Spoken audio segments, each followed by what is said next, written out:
হইছে, থাক, আর বলতে হবে না যে আমাকে মেকআপ ছাড়াই অনেক বেশি সুন্দর লাগে। আপু তুমি এত সাজো কেন? তোমাকে বেশি সাজে একদমই ভালো লাগে না, ন্যাচারালি ভালো লাগে। আপু তোমাকে সাদা মাটাই অনেক ভালো লাগে। বাবা আমি বুঝি না আপনাদের মেয়েদের এত আটা ময়দা সুজি মাখার কি দরকার। হইছে, আমি সবার জবাব দিব। তার আগে বলি, আমার হাতে যে এই বইটা দেখতে পাচ্ছ, এটার মধ্যে মেয়েদের আটা ময়দা সুজির A to Z সবকিছু আছে। আপুদেরকে বলতেছি, যারা বিগিনার্স এবং কম খরচে বেস্ট প্রোডাক্ট চাও A to Z মেকআপ বেজের, তারা এই প্যালেটটা দেখতে পারো। এটা তুই হোসেন শপে পেয়ে যাবা। আমি পেজের নাম কিন্তু ক্যাপশনে দিয়ে দিব। আর হ্যাঁ, ভাইয়াদেরকে বলতেছি, বার্থডে গিফট, অ্যানিভার্সারি গিফট বা যে কোনো সময় র্যান্ডম প্রিয় মানুষকে গিফট করার জন্য এটার থেকে আর ভালো আইডিয়া হতেই পারে না। তাই এখনই অর্ডার করে ফেলুন। আর হ্যাঁ, তাও সব থেকে কম প্রাইসে। আচ্ছা এবার বলি, করোনার সময়ের কথা মনে আছে তো? সবাই গরুর মতো একটা ঠুসনি দিয়ে থাকতো মুখে, যেটার নাম হচ্ছে মাস্ক।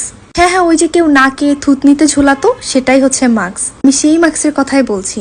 একবার মাস্ক মুখে দিয়ে বের হওয়ার পর কিন্তু আর মাস্ক কেউ খুলতো না, মানে মেয়েদের কথা বলছি। কিন্তু সেই মাস্কের তলায়ও কিন্তু আমরা লিপস্টিক পরতাম, তাও আবার রেড রঙের গাঢ় লিপস্টিক। তো এটা কি আমরা কাউকে দেখানোর জন্য পরতাম? এটা আমাদের ভালো লাগার জন্য পরতাম, আমাদের কনফিডেন্সের জন্য পরতাম। আমরা মেয়েরা সেজে পরিপাটি হয়ে কোথাও বের হলে কেমন আলাদা লেভেলের একটা যেন কনফিডেন্স চলে আসে, যেটা ওই পরিপাটি সাদা মাটা ন্যাচারাল হয়ে বের হলে একদমই পাই না। আর ওই আপনারা যতই বলেন না কেন আপু আপনাকে ন্যাচারালি সুন্দর লাগে, বা আপনাদের মেয়েদের এত আটা ময়দা সুজি মাখার কি বা দরকার, আসলে বাস্তব কথাটা কি জানেন?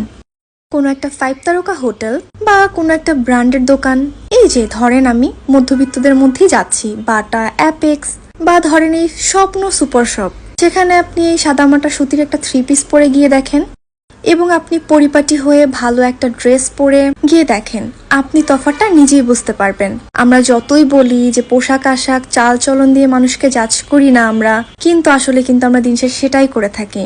ধরুন আপনি এবং আপনার বন্ধু একটা পার্টিতে যাচ্ছেন বা কোনো একটা দাওয়াতে যাচ্ছেন, আপনার ব্যাংক ব্যালেন্স ওদিকে মিলিয়ন মিলিয়ন টাকা পড়ে আছে, কিন্তু আপনার পরনে মাত্র সাধারণ 500 টাকা দামের একটা শার্ট, এবং আপনার বন্ধুর পকেট ব্যাংক ব্যালেন্স 0, কিন্তু তার পরনে বাপের দেওয়া টাকায় 20,000 টাকা দামের একটা স্যুট। এখন সেই পার্টিতে যাওয়ার পরে বা সে দাওয়াতে যাওয়ার পরে সবাই কিন্তু আপনার বন্ধুকেই বেশি গুরুত্ব দিবে, কারণ ওই যে তার পরনে ব্র্যান্ডেড জামা কাপড়, স্যুট বুট পরে এসে একদম ফিটফাট হয়ে গিয়েছে। তো সবাই কিন্তু মনে করবে তার ব্যাংক ব্যালেন্স অনেক বেশি। মানুষ দেখানো জিনিসই বিশ্বাস করে ব্রো, মানুষ এখনো অন্ধ। সবার আসলে দৃষ্টিশক্তি এখনো ভালো হয়নি। এই কথাগুলো ছিল ছেলেদের জন্য। আর আমাদের মেয়েদের মনের কথা কি জানেন? আমরা কারোর জন্য সাজি না, কাউকে পটানোর জন্য সাজি না, একমাত্র আমরা সাজি আমাদের ভালো লাগার জন্য। এটা আমাদের একটা পছন্দ, আমাদের একটা আবেগ। এ কারণেই কিন্তু আমরা মেকআপ করি নিজেদেরকে খুশি রাখার জন্য। যখন মন খারাপ থাকে মেকআপ করলে মন ভালো হয়ে যায়।